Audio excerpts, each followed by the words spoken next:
आज अपना कहीं न कहीं कोई अशुभ प्रारब्ध है जो अपने को गिराना चाहता है पूर्व का।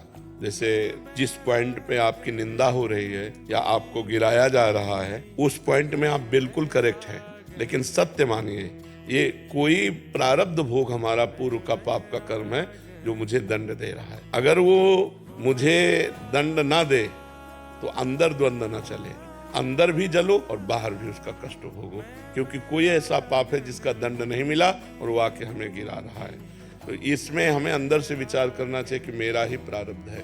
अगर आपका प्रारब्ध नहीं होगा और आपको कोई नीचा दिखाना चाहे, पूरा षड्यंत्र रच ले, तो आपके अंदर खुशी रहेगी। वो प्रारब्ध ना होने के कारण आपका कोई अपराध भी नहीं है और पूर्व अपराध भी नहीं है, और ऐसे हृदय जलेगा और द्वंद्व होगा कि मैंने तो पाप किया नहीं है, मैंने गलती की नहीं, और आपको नीचा देखना पड़ेगा। यदि वो पाप है तो आप बिल्कुल पूरी सफाई पेश कीजिए, फिर भी आपको नीचा देखना पड़ेगा। तो वो ये जान करके भोग लेना चाहिए कि मेरा ही कोई पूर्व प्रारब्ध है, और अगर नहीं है तो आप मौन रहिए, अपने आप प्रकाशित हो जाओगे। आपको सफाई देने की जरूरत नहीं पड़ेगी, अपने आप सामने वाले को भगवान नीचा दिखा देंगे जो आपको नीचा दिखाना चाहता है। पर कभी कभी ऐसा होता है कि जैसे कई हमने पाप किए, जैसे बहुत जन्मों में बहुत से पाप हो जाते हैं, ना उस कानूनी दंड मिला और ना भागवतिक दंड मिला, तो वो पाप वैसे सुरक्षित बढ़ता रहता है और हमको ऐसी जगह फंसाता है जहां हम निरपराध होते हैं, पर वो होता हमारे पाप का दंड है। एक सज्जन पुरुष रहते थे, तो उनके घर के सामने एक स्वर्णकार का मकान था। वो अपने मकान में ही दुकान रखे हुए था स्वर्णकार की, तो उसका बहुत बेईमानी का स्वरूप था। और वो उनके पास जब रात्रि में गश्त देते आते तो दो सरकारी कर्मचारी उन्हीं के पास बैठते, खाते पीते, रात में वहीं शयन करते। अब उनको धीरे धीरे मित्रता हो गई, राज कर्मचारियों को पूरा पता चला कौन से बॉक्स में कहाँ क्या रहता है, कैसे। अब उनका मन खराब हुआ राज कर्मचारियों का कि अगर इसकी हत्या कर दी जाए तो इसका इतना धन, तो उन्होंने ऐसा कर दिया। और वो बॉक्स लेकर निकल रहे थे कि वो अच्छा आदमी जो सामने रहता था मकान में, उसने देखा तो उनका इसका मतलब है तुम कुछ गड़बड़ करके आ रहे हो।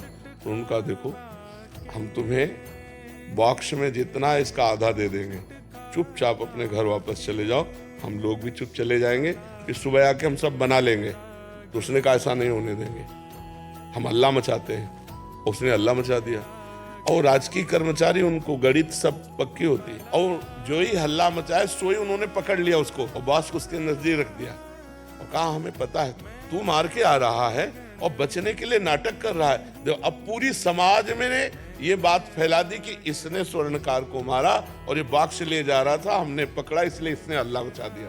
पूरा केस उल्टा हो गया और सबको 100% समझ में आया ऐसा ही है किसी, और वो चिल्ला चिल्ला के कह रहा है, लेकिन उसकी कोई बात नहीं सुन रहा। मुकदमा हुआ, जज के सामने जब खड़ा हुआ वो तो रो दिया और कहा जिसकी कसम खवा लो, यद्यपि मैं फंस चुका हूं, उनके पास प्रमाण है, मेरे पास प्रमाण नहीं, पर मैं आपसे रो के कहता हूं कि मैं सत्य हूं, इस केस में मेरे द्वारा कोई पाप नहीं हुआ। जज ने कहा कि ठीक है, इसका हम प्रमाण निकलवा लेंगे।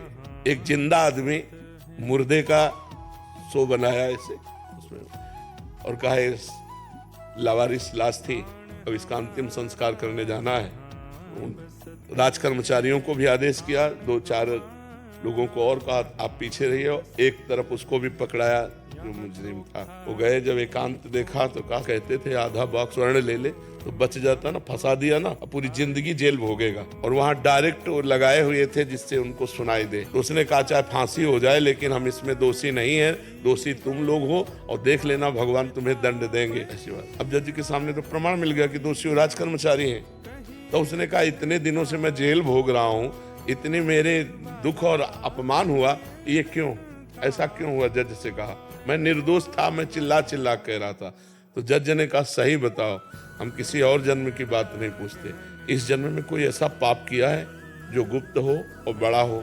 तो उसने कहा हाँ, हमारी एक प्रेमिका थी, हमारा मन मुटाव हुआ, वो हमारे ऊपर प्रहार किया, हमने ऐसे प्रहार किया तो हम चाहते नहीं थे, लेकिन वो मृत, तो फिर हम अपने घर में ही गाड़ दिया। तो बोले देखो वो पाप का दंड इस रूप में तुम्हारे आया, जो गुप्त पाप हमसे हो जाते हैं, जिनका न सरकारी दंड मिलता है न भागवतिक दंड मिलता है, जैसे भीष्म पितामह जी 6 महीना बाणों की सैया पर है, वो कह रहे प्रभु इस जन्म में तो बाल ब्रह्मचारी आपकी भक्ति करने वाला कोई दोष नहीं, फिर 6 महीना बाणों की सैया पर, और मैं कई जन्मों तक देख रहा हूं, भगवान ने कहा 100 जन्म के बाद का ये पाप है।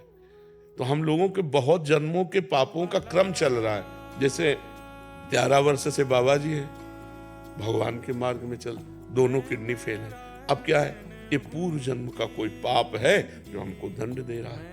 तो अब इस जन्म का जो भजन है वो हमारी व्यवस्था की हुई है कि हमारा भजन भी चल रहा है, और बिल्कुल अगर हम संसार में होते तो क्या दुर्दशा होती, और भगवान में है तो न पैसे की चिंता है न डॉक्टर की चिंता है। ये क्यों है, ये भगवान की शरण में तभी तो है ना।